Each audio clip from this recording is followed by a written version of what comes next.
Hey everyone! In today's video, we will go over common issues in Tradingview and how to fix them.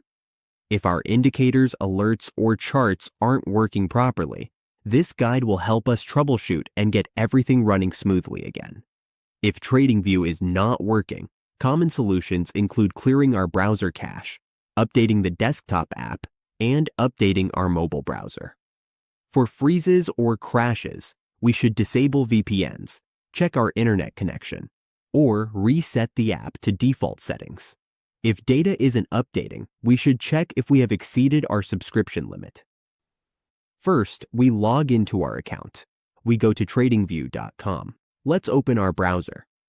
The first option we will try is clearing the cache. We go to our browser's history, then click History.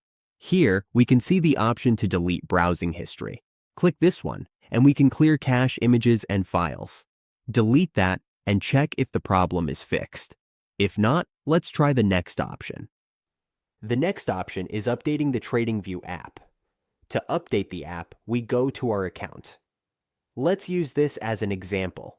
Even though it's a browser, this is just for demonstration. Click our profile.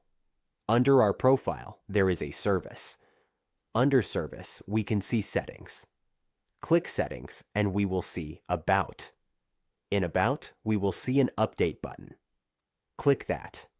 Once it updates, check if the problem is fixed. If the problem still occurs, let's move to the next option. The next option is updating our browser. To update our browser, go to Settings and click About again. In Settings, click About and check for updates. Once our browser is updating, it will fix many problems and bugs in the browser.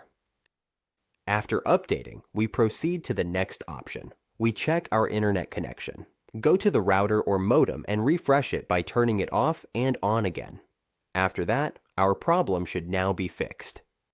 Most issues come down to simple things, refresh problems, or small mistakes that are easy to overlook. Take your time. Once we are set up, don't panic when something doesn't work right away. Troubleshooting is a part of the trading process, and learning how to fix these issues will save us time and frustration.